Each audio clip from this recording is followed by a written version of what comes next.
नमस्कार बच्चों, Isha classes online education में आपका एक बार फिर से स्वागत है। देखिए बच्चों, हम लोग 9th क्लास के अंदर अलंकार का टॉपिक पढ़ रहे हैं और अब तक हम लोग अनुप्रास अलंकार और यमक अलंकार और उनके भेद उदाहरणों के साथ में पूरे विस्तार से पढ़ चुके हैं। अगर आप लोगों ने पिछले वाले वीडियो नहीं देख रखे हैं तो एक बार वो वीडियो ज़रूर देख लें ताकि आप लोगों को ये अलंकार का टॉपिक अच्छे से समझ में आ सके। तो देखिए बच्चों, आज का हमारा जो टॉपिक है वो है श्लेष अलंकार है। हम लोग आज श्लेष अलंकार पढ़ेंगे, साथ में ये भी सीखेंगे कि जो यमक अलंकार है और जो श्लेष अलंकार है इन दोनों में अंतर क्या है। इससे पहले आप लोग जो है यमक अलंकार का वीडियो देख चुके हो, वहाँ मैंने आपसे कहा था कि शब्द की आवृत्ति होती है और शब्द की आवृत्ति होती है और प्रत्येक शब्द का अर्थ अलग अलग होता है। वहां कौन सा अलंकार होता है? यमक अलंकार। लेकिन अब हम बात कर रहे हैं श्लेष अलंकार की। किसकी बात कर रहे हैं? श्लेष अलंकार की। यानी कि जब किसी काव्य पंक्ति में, जब यहां लिख देता हूं मैं परिभाषा, जब किसी काव्य पंक्ति में, जब किसी काव्य पंक्ति में एक या एक से अधिक ऐसे शब्द हों, एक या एक से अधिक ऐसे शब्द हों जिनके संदर्भ के अनुसार अलग अलग, संदर्भ के अनुसार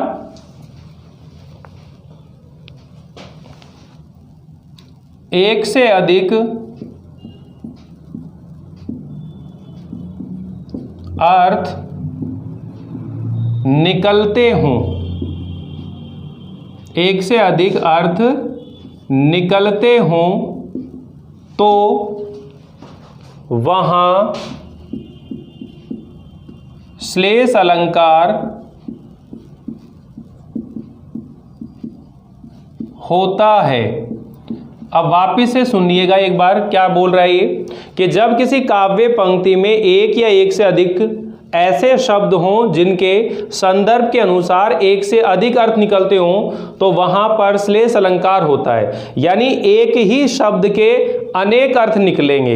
वहां पर शब्द अलग अलग थे, शब्द की आवृत्ति हो रही थी, लेकिन यहां पर एक ही शब्द के अलग अलग अर्थ निकलेंगे। यानी अब आप लोग इसको समझने की कोशिश करें कि एक उदाहरण के माध्यम से इसको समझने की कोशिश करते हैं। चरण धरत चिंता करत भावत नींद न सोर। चरण धरत चिंता करत, चरण धरत चिंता करत भावत नींद न सोर। भावत नींद न सोर, भावत नींद ना सोर। चरण धरत चिंता करत भावत नींद न सोर। सुबरण को ढूंढत फिरत, सुबरण को ढूंढत फिरत कवि कामी अरु चोर। ठीक है, वापिस सुनिए बच्चों। चरण धरत चिंता करत भावत नींद न सोर। सुबरण को ढूंढत फिरत कवि कामी अरु चोर। यहां आपके सामने ये बात कहने की कोशिश की गई है बच्चों। ये शब्द है सुबरण, ये एक शब्द है। अब ये सुबरण जो शब्द है, इसके कवि के संदर्भ में अगर अर्थ लेंगे तो ये कवि के संदर्भ में तो आएगा सुवर्ण। सुवर्ण का मतलब होता है सुंदर वर्ण, सुंदर अक्षर। ठीक है ना। यानी कवि के संदर्भ में इस शब्द का जो अर्थ निकलेगा वो क्या निकलेगा? सुवर्ण, यानी कि सुंदर वर्ण। ठीक है। और ये जो कामी शब्द है, इस कामी शब्द के लिए क्या निकलेगा? इस सुवर्ण का जो दूसरा अर्थ निकालेंगे हम लोग, वो निकलेगा सुवर्ण। क्या निकलेगा इसमें भी? सुवर्ण, यानी कि सुंदर वर्ण। सुंदर वर्ण का मतलब है रंग। ठीक है ना, सुंदर रंग। और अगर हम चोर के संदर्भ में बात करेंगे तो इस चोर के संदर्भ में आपने जो अर्थ निकलेगा बच्चों, वो अर्थ निकलेगा कि स्वर्ण। अब ये स्वर्ण जो है इसका मतलब हो गया सोना, यानी कि गोल्ड। किसकी बात हो रही है? गोल्ड। वो कह रहे हैं चरण धरत चिंता करत भावत नींद न सोर, यानी कि चरणों को रखते हुए, यानी कि चरण का मतलब है कि जब भी कोई कवि कविता लिखता है तो उस कविता की जो पंक्तियां होती हैं उन पंक्तियों को चरण कहते हैं। वापिस सुन लो बच्चों कि जब भी कोई कवि कविता लिखता है उस कविता की जो पंक्तियां होती हैं उन पंक्तियों को चरण कहा जाता है। क्या कहा जाता है? चरण कहा जाता है। और किसी भी छंद को जब हम लिखते हैं तो उसके अंदर 4 चरण होते हैं। कितने चरण होते हैं? 4 चरण होते हैं। तो जब कवि उन चरणों को रखता है, यानी काव्य की उन पंक्तियों को जब बनाता है तो चिंता करत मतलब चिंतन करता है। अब यहां पर चिंता करने का मतलब चिंतित होने से मतलब नहीं है, चिंता करता है मतलब चिंतन करता है, चिंतन मनन करता है। ठीक है। भावत नींद न शोर, और उसे नींद और शोर शराबा जो है अच्छा नहीं लगता है, उसे नींद और शोर अच्छा नहीं लगता है। सुवर्ण को ढूंढत फिरत, और सुंदर वर्णों को, सुंदर अक्षरों को खोजने में, घूमने में लगता है कवि। तो कवि के संदर्भ में सुवर्ण शब्द का जो अर्थ लेंगे वो क्या लेंगे? सुंदर अक्षर लेंगे। फिर देखिए दूसरा आ गया कामी। चरण धरत चिंता करत भावत नींद ना सोर, कि जो कामी पुरुष होते हैं जिन्हें नव यौवन की कामना होती है, यानी नए यौवन की जो इच्छा होती है, तो हमेशा उसके सोच विचार में वो लगे रहते हैं और उन्हें भी नींद अच्छी नहीं लगती है, और वो हमेशा सुंदर रूप की, सुंदर रंग की, यौवन की वो हमेशा ढूंढने में लगे रहते हैं, खोज करने में लगे रहते हैं। इसी तरह जब हम चोर के संदर्भ में लेंगे इस बात को, तो चोर के संदर्भ में यह होगा बच्चों कि चरण धरत चिंता करत, यानी कि चोर जब चोरी करने जाता है तो पैरों को रखते हुए चिंता करता है, भयभीत होता है। नींद ना शोर, और उसे भी नींद नहीं आती है, शोर शराबा अच्छा नहीं लगता है। सुवर्ण को ढूंढत फिरत, कवि कामी और चोर। और जो चोर है वो जब स्वर्ण को, सोने को ढूंढता है, गोल्ड को ढूंढता है, तो उसकी भी ऐसी स्थिति होती है। तो यहां देखिए एक शब्द है ये, तो देखिए ये क्या कह रहा है कि जब किसी काव्य पंक्ति में या तो एक शब्द ऐसा हो या एक से अधिक शब्द भी ऐसे हो सकते हैं जिनके संदर्भ के अनुसार एक से अधिक अर्थ निकलते हैं। तो यहाँ पर कवि के संदर्भ में सुवर्ण का अर्थ क्या लिया आपने? सुंदर अक्षर लिया है।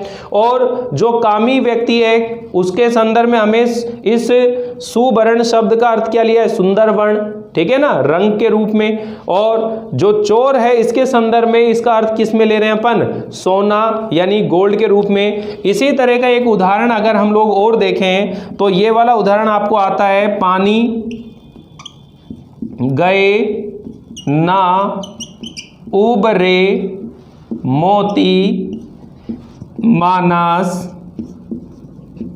चून। देखो, पानी गए ना उबरे मोती मानस चून, ये आपके सामने है। अब यहाँ पर ये जो पानी शब्द है, इस पानी शब्द के ही मोती के संदर्भ में अगर अर्थ लेंगे तो मोती के संदर्भ में इसका अर्थ आएगा चमक। क्या अर्थ आएगा बच्चों? मोती के संदर्भ में इस पानी शब्द का अर्थ लेंगे चमक। और मनुष्य के संदर्भ में अगर हम बात करेंगे तो इसके संदर्भ में बात आएगी इज्जत की। और चून का मतलब होता है आटा। आटे के लिए अगर हम बात करेंगे तो इसका आएगा जल, यानी कि पानी। किसकी बात हो रही है यहाँ पर? जल से मतलब क्या हो गया? पानी, यानी कि पीने वाला जो पानी होता है उसके लिए बात हो रही है।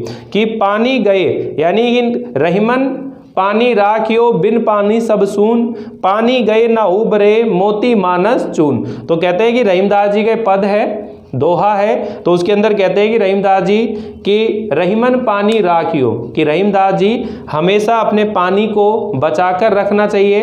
पानी गए ना उबरे मोती मानस चून, क्योंकि पानी जब चला जाता है तो फिर ये मोती, मनुष्य और चून का कोई महत्व नहीं होता है। यानी कि मोती की अगर चमक चली जाए तो मोती का कोई महत्व नहीं होता है। मनुष्य की अगर इज्जत चली जाए तो मनुष्य का महत्व नहीं है, और अगर आटे के लिए पानी ना मिले तो उस आटे का कोई महत्व नहीं होता है। तो ये पंक्तियां वापिस से समझे बच्चों, क्या कह रहे हैं कि जब किसी काव्य पंक्ति में एक शब्द ऐसा हो या एक से अधिक ऐसे शब्द हो सकते हैं जिनके संदर्भ के अनुसार एक से अधिक अर्थ निकलते हों, तो वहां पर श्लेष अलंकार होता है।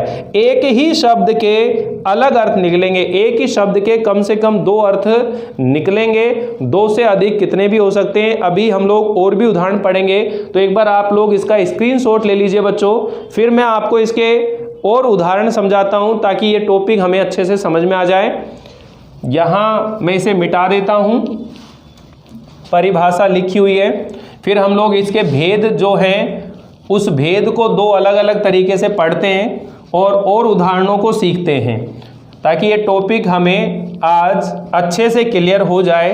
परिभाषा वापिस सुन लीजिएगा कि जब किसी काव्य पंक्ति में एक या एक से अधिक ऐसे शब्द हों जिनके संदर्भ के अनुसार एक से अधिक अर्थ निकलते हों, जिनके संदर्भ के अनुसार एक से अधिक अर्थ निकलते हों, तो वहां पर श्लेष अलंकार होता है। क्या होता है बच्चों? श्लेष अलंकार होता है।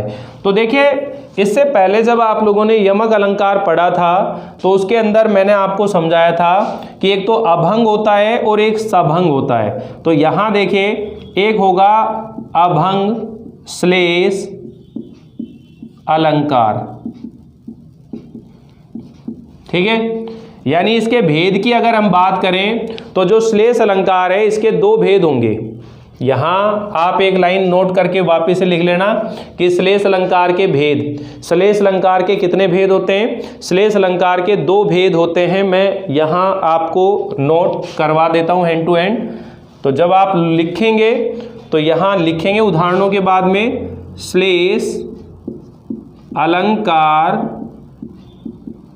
के भेद, श्लेष अलंकार के भेद। तो इसमें लिखेंगे श्लेष अलंकार के दो भेद होते हैं, दो भेद होते हैं। अब ये दो भेद कौन कौन से होते हैं बच्चों? सबसे पहले हम लोग पढ़ेंगे अभंग श्लेष अलंकार, ठीक। और दूसरा जो भेद होता है वो होता है बच्चों सभंग, सभंग श्लेष अलंकार।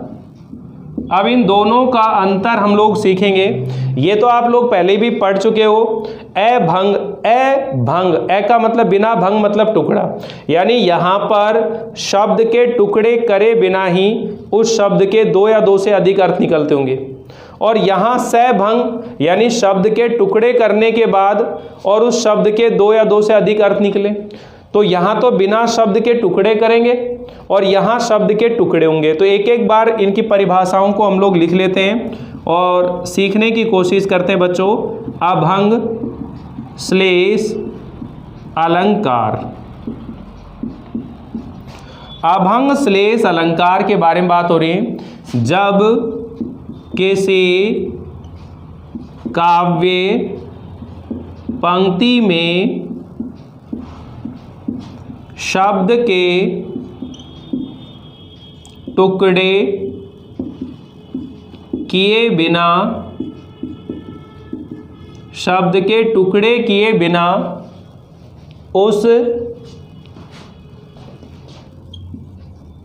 शब्द के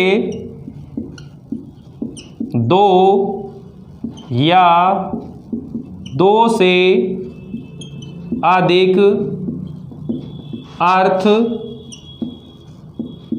निकलते हों तो उसे अभंग, तो उसे अभंग श्लेष अलंकार कहते हैं। तो अभी आप लोगों ने जो उदाहरण पढ़े थे उसके अंदर हम लोग शब्दों को टुकड़े नहीं कर रहे हैं, शब्द के टुकड़े किए बिना ही उस शब्द के दो अर्थ निकल के आ रहे हैं। शब्द के टुकड़े किए बिना ही उस शब्द के दो अर्थ निकल कर आ रहे हैं। नर की अरु नल नीर की, उदाहरण लिख रहे हैं, नल की अरु नल नीर की, नल की अरु नल नीर की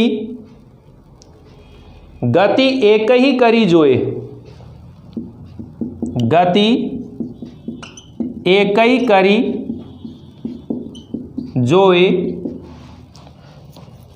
एक ही करी जोए, जे तो नीचो हवई चले, जे तो नीचो हवाई चले, जे तो नीचो हवाई चले, ते तो ऊंचो होए, ते तो ऊंचो होए। अब सुनिए ध्यान से, नल की अरु नल नीर की गति एक ही करी जोए, जे तो नीचो हवाई चले, ते तो ऊंचो होए। यहां पर कह रहे हैं नर की अरु नल नीर की, ये नल नर है बच्चों, ये नर की अरु नल नीर की गति एक ही करी जोए। यहां पर ये कह रहे हैं मनुष्य की, और नल का जो पानी होता है, नीर का मतलब होता है पानी, नल का जो नीर है, नल का जो नीर है, नीर मतलब पानी, नर मतलब मनुष्य, नर का मतलब क्या है, मनुष्य, मनुष्य की और नल के पानी की गति एक ही करी जोए, एक ही होती है। जे तो नीचो हवाई चले, जितना नीचा होकर चलता है, ते तो ऊंचो होए, उतना ही ऊंचा होता है, उतना ही क्या होता है, वो ऊंचा चलता है। तो यहाँ पर ध्यान देने की कोशिश करें यहाँ पर कि यहाँ नल और मनुष्य की बात हो रही है। जे तो नीचो, नीचे का मतलब एक अर्थ तो लेंगे अपन यहाँ पर, जो है नीचे गहरा, गहरा दबा होना, और एक लेंगे विनम्र, एक इसका अर्थ क्या लेंगे, विनम्र। ते तो ऊंचो होवे, जितना गहरा दबा होगा उतना ही ऊंचा पानी निकलता है, उतना ही तेज पानी निकलता है, यूं समझो। और ऊंचा मतलब बड़ा मान सम्मान होता है, बड़ा सम्मान, आप ये ध्यान रखिए।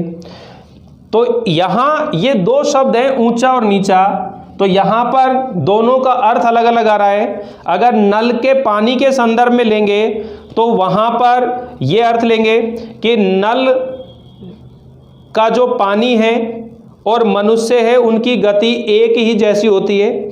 अगर नल को जितना नीचा गहरा मिट्टी में दबाकर रखते हैं, उतना ही तेज पानी, उतना ही ऊंचा पानी निकलता है। अगर मनुष्य जितना विनम्र होकर चलता है, जितना शालीनता से, विनम्रता से रहता है, उतना ही उसका समाज में मान सम्मान बढ़ता है और उसे बड़ा सम्मान प्राप्त होता है।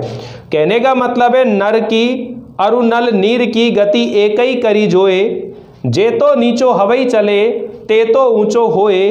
तो यहाँ पर नीचा और ये जो ऊंचा शब्द है, इनके दो अर्थ निकलते हैं और इन दोनों के अर्थ के अनुसार आप यहाँ क्या कर रहे हैं, इसका अर्थ समझ सकते हैं। इसी टाइप का एक उदाहरण और समझाता हूँ, पहले इसे मिटा देता हूँ, एक बार आप स्क्रीनशॉट ले लीजिए ताकि आपको लिखने में आसानी रहे। इसे मैं मिटा देता हूँ, फिर एक उदाहरण और समझते हैं। ये उदाहरण आपको समझ में आ गया होगा, और उदाहरण समझते हैं। उदाहरण ज़्यादा से ज़्यादा सीखते हैं ताकि टॉपिक बिल्कुल क्लियर हो जाना चाहिए आखिर है क्या।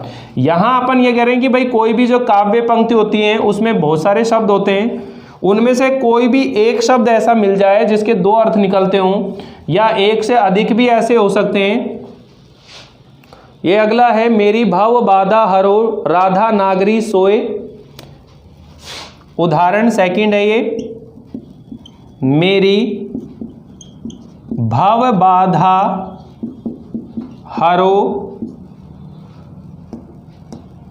चतुर, मेरी भव बाधा हरो राधा नागरी सोए। राधा नागरी सोए, मेरी भव बाधा हरो राधा नागरी सोए। जा तन की झाई परी,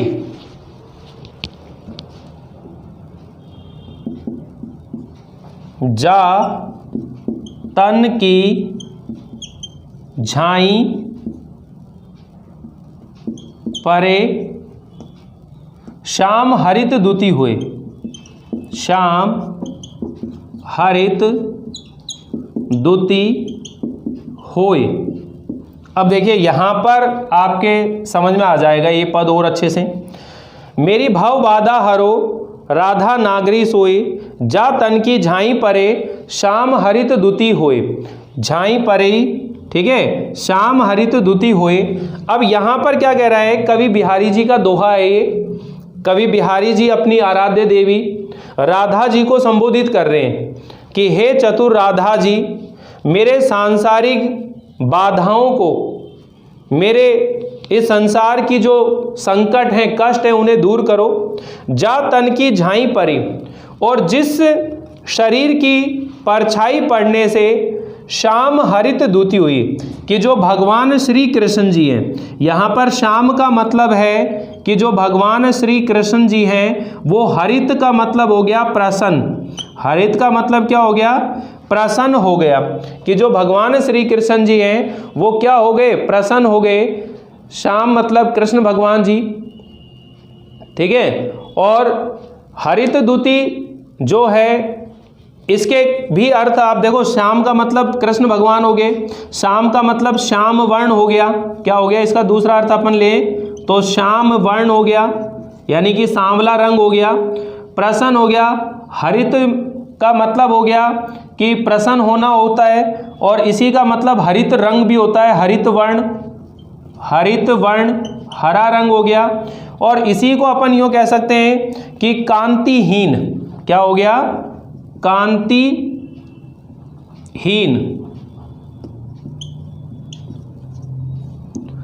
ठीक है। और पाप रहित भी होता है इसका अर्थ। श्याम अर्थ का क्या रहता है, पाप। क्या होता है, श्याम का मतलब पाप भी होता है, पाप से रहित हो जाता है।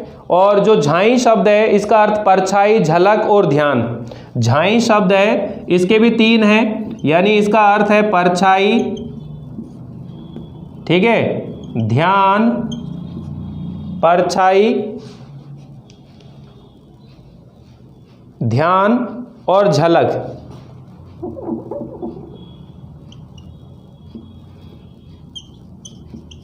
झलक। तो ये झाई शब्द के भी तीन अर्थ निकल रहे हैं, इसके भी अर्थ निकल रहे हैं, इसके भी दो अर्थ निकल रहे हैं। तो जब किसी काव्य पंक्ति में हमने शब्द के टुकड़े किए बिना ही, अब यहाँ पर झाई शब्द के तोड़ा थोड़ी ना अपन ने, इसका संधि विच्छेद थोड़ी ना किया है। श्याम शब्द का भी संधि विच्छेद नहीं किया, हरित शब्द का भी संधि विच्छेद नहीं किया।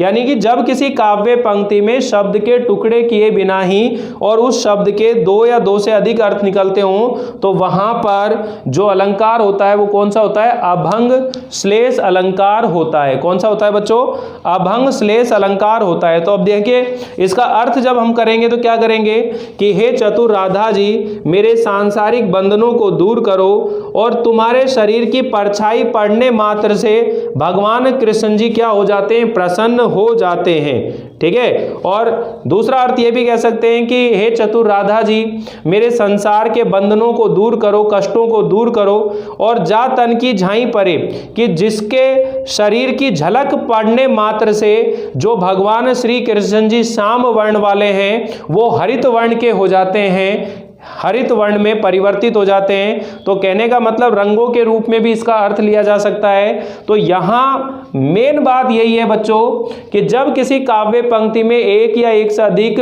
ऐसे शब्द हो जिनके संदर्भ के अनुसार एक से अधिक अर्थ निकलते हो तो वहाँ श्लेष अलंकार होता है। श्लेष अलंकार के दो भेद होते हैं, एक अभंग श्लेष अलंकार होता है और एक सभंग श्लेष अलंकार होता है। अभंग श्लेष अलंकार का मतलब आपको समझ में आ गया कि जब किसी काव्य पंक्ति में शब्द के टुकड़े किए बिना ही उस शब्द के दो या दो से अधिक अर्थ निकलते हों तो उसे अभंग श्लेष अलंकार कहते हैं। मेरी भव बाधा हरो राधा नागरी सोई, जा तन की झाई परे शाम हरित दुति होए। तो ये आपको समझ में आ गया होगा। आप स्क्रीनशॉट ले लीजिए, इसको लिख लीजिए। फिर हम सेकंड नंबर का पढ़ते हैं, सभंग श्लेष अलंकार। सभंग का मतलब ही क्या हो गया बच्चों? सभंग, यानी कि जिसमें शब्द के टुकड़े करने के बाद, जिसमें शब्द के क्या करे जाएंगे? टुकड़े। तो शब्द के टुकड़े करने के बाद में और उस शब्द के दो या दो से अधिक अर्थ निकलते हों तो उसे हम कहेंगे सभंग श्लेष अलंकार। तो दोनों का भेद, दोनों की परिभाषा, उदाहरण, दोनों में अंतर आपको समझ में आ जाएगा, सीख जाएंगे। हमारे कोर्स में जो अलंकार हैं केवल 3 हैं, एक अनुप्रास, एक यमक और एक श्लेष। अनुप्रास और यमक अलंकार अच्छे से पढ़ चुके हैं, श्लेष अलंकार तीसरे नंबर का चल रहा है। इसमें भी हम लोग अब पढ़ रहे हैं दूसरा पॉइंट जिसका नाम है सभंग श्लेष अलंकार।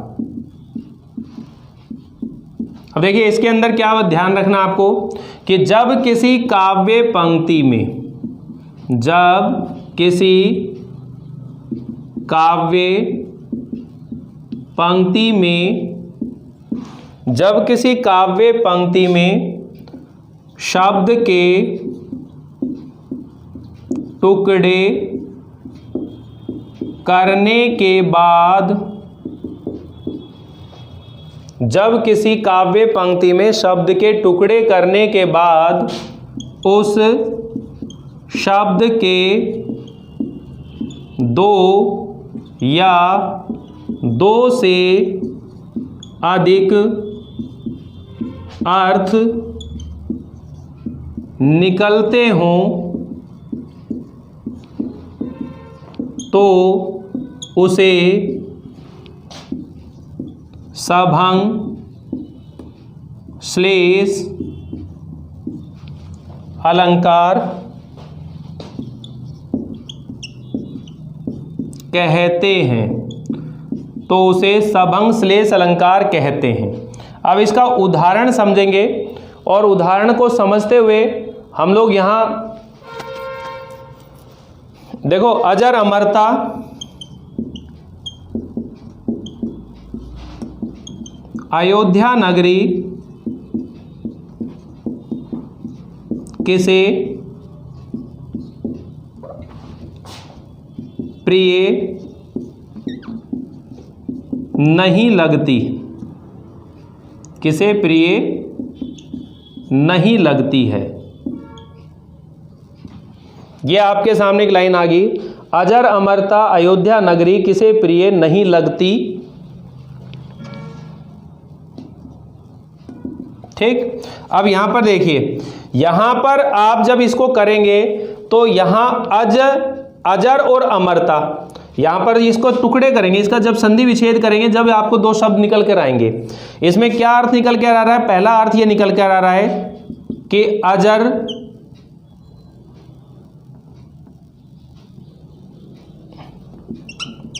व अमर, अजरता व अमरता प्रदान करने वाली, अजरता एवं अमरता प्रदान करने वाली अयोध्या नगरी किसे प्रिय नहीं लगती। तो यहां पर देखो अजर, तो बीच में अपन ता प्रत्यय जोड़ देंगे तो अजरता व अमरता, तो हो गया ना, अजर अमर और ता प्रत्यय दोनों में कॉमन हो गया ये। ठीक है, अजर व अमर, अजरता अमरता प्रदान करने वाली, अजरता अमरता प्रदान करने वाली अयोध्या नगरी, अयोध्या नगरी किसे प्रिय नहीं लगती। अजरता अमरता प्रदान करने वाली अयोध्या नगरी किसे प्रिय नहीं लगती। तो एक अर्थ तो ये निकल कर आया है, ठीक है। और दूसरा देखो, अज और राम, ये दोनों राजा हो गया। अज व राम की अयोध्या नगरी किसे प्रिय नहीं लगती। अज व राम जैसे राजाओं में रत रहने वाली जो अयोध्या नगरी है किसे प्रिय नहीं लगती। ये दूसरा अर्थ इसका निकल कर आएगा, अज व राम जैसे राजाओं में रत अयोध्या नगरी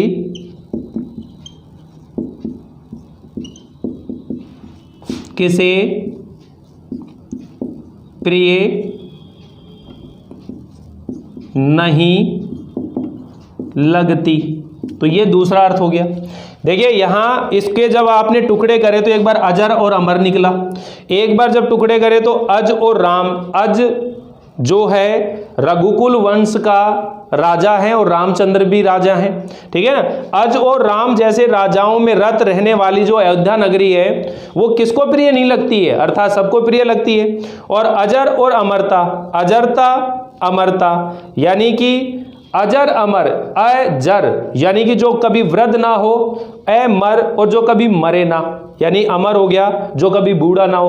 तो अजर और अमरता प्रदान करने वाली जो अयोध्या नगरी है वो किसे प्रिय नहीं लगती है। तो इस तरह से हम यहाँ ये देखेंगे कि जब किसी काव्य पंक्ति में शब्द के टुकड़े करने के बाद और उस शब्द के दो या दो से अधिक अर्थ निकलते हों तो वहाँ पर कौन सा अलंकार माना जाता है बच्चों, सभंग यमक अलंकार माना जाता है। और जहाँ पर शब्द के टुकड़े किए बिना ही और उस शब्द के दो या दो से अधिक अर्थ निकल जाए तो वो अभंग श्लेष अलंकार होता है, ठीक है। तो इस तरह से आप लोग यहाँ इन उदाहरणों को बहुत अच्छे से सीख सकते हैं। तो वापिस से एक बार थोड़ा सा रिवीजन करेंगे कि सबसे पहले हम लोगों ने पढ़ा अनुप्रास अलंकार।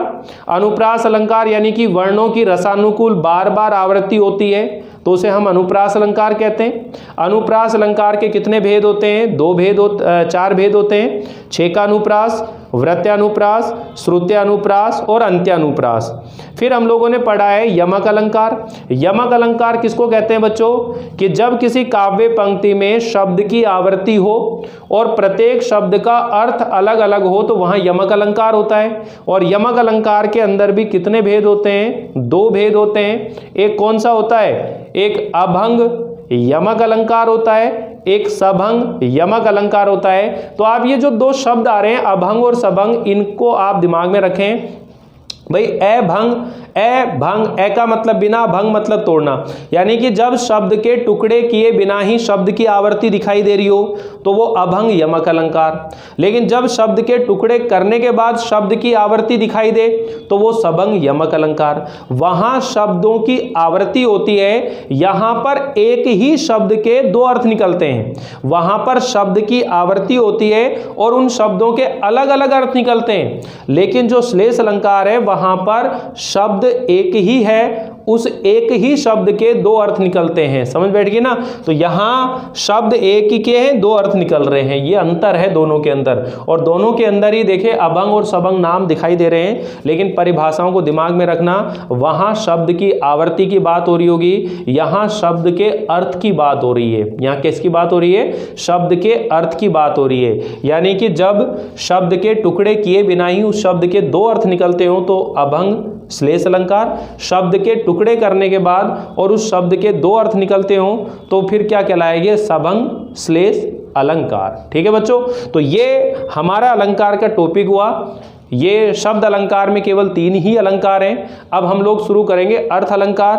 अर्थ अलंकार के अंदर हम लोग 5 अलंकार पढ़ने वाले हैं, जिसके अंदर सबसे पहले पढ़ेंगे उपमा अलंकार, फिर रूपक अलंकार, फिर उत्प्रेक्षा अलंकार, और उसके बाद में आपका जो अलंकार है अतिशोक्ति अलंकार है, और एक है मानवीकरण अलंकार। ये 5 अलंकार जो है अर्थ अलंकार में पढ़ेंगे। तो आप इसका स्क्रीनशॉट ले लीजिए। मुझे पूरी उम्मीद है कि आपको यहाँ तक के जो भी अलंकार पढ़ाए गए हैं वो अलंकार आप लोगों ने बहुत अच्छे से सीख लिए हैं, समझ लिए हैं। फिर भी अगर कोई डाउट हो आपके मन में या कोई परेशानी हो या इनको समझने में कोई दिक्कत आ रही है तो आप पर्सनली मैसेज करके मुझसे पूछ सकते हैं। मैं आपको यहाँ समझाने में हमेशा आपके लिए तत्पर हूँ।